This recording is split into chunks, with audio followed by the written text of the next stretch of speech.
Mark Zuckerberg had just returned from paternity leave, and he wanted to talk about Facebook, democracy, and elections, and to define what he felt his creation owed the world in exchange for its hegemony. A few weeks earlier, in early September, the company's chief security officer had admitted that Facebook had sold $100,000 worth of ads on its platform to Russian government-linked trolls who intended to influence the American political process. Now, in a statement broadcast live on Facebook on September 21 and subsequently posted to his profile page, Zuckerberg pledged to increase the resources of Facebook's security and election integrity teams and to work proactively to strengthen the democratic process. To effect this, he outlined specific steps to make political advertising more transparent.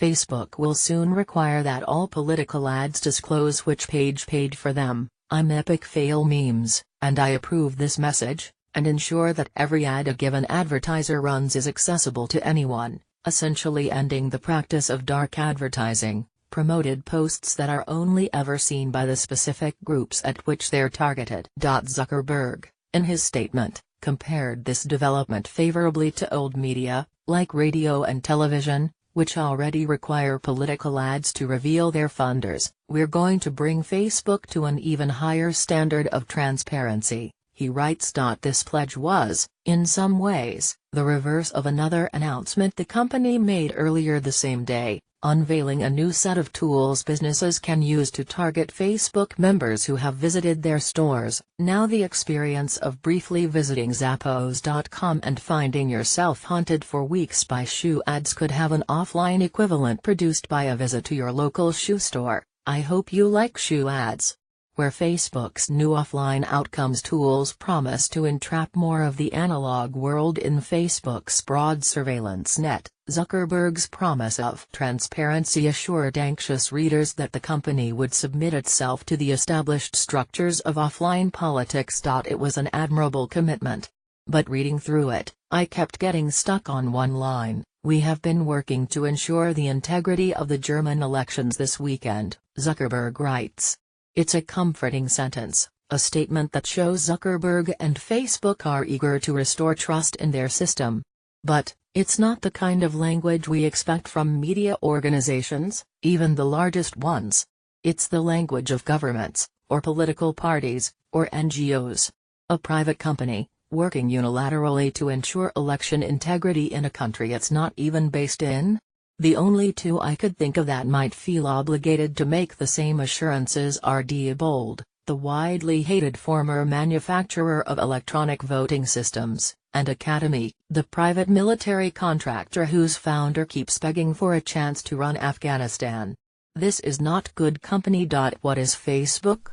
We can talk about its scale. Population-wise, it's larger than any single country. In fact, it's bigger than any continent besides Asia. At 2 billion members, monthly active Facebook users is the single largest non-biologically sorted group of people on the planet after Christians, and, growing consistently at around 17% year after year, it could surpass that group before the end of 2017 and encompass 1/3 of the world's population by this time next year. Outside China, where Facebook has been banned since 2009, 1 in every 5 minutes on the Internet is spent on Facebook. In countries with only recently high rates of Internet connectivity, like Myanmar and Kenya, Facebook is, for all intents and purposes, the whole Internet. But, like the Internet, Facebook's vertigo-inducing scale, encompassing not just the sheer size of its user base but the scope of its penetration of human activity, from the birthday reminder mundane to the liberal democracy significant, defies comprehension. When I scroll through the newsfeed on my phone, it's almost impossible to hold in my mind that the site on which I am currently considering joining a group called Flat Earth, No Trolls is the same one whose executives are likely to testify in front of Congress about their company's role in a presidential election. Or that the site I use to invite people to parties is also at the center of an international controversy over documentation of the ethnic cleansing of Rohingya Muslims in Myanmar. Facebook has grown so big, and become so totalizing, that we can't really grasp it all at once. Like a four-dimensional object, we catch slices of it when it passes through the three-dimensional world we recognize. In one context, it looks and acts like a television broadcaster, but in this other context, an NGO. In a recent essay for the London Review of Books, John Lanchester argued that for all its rhetoric about connecting the world, the company is ultimately built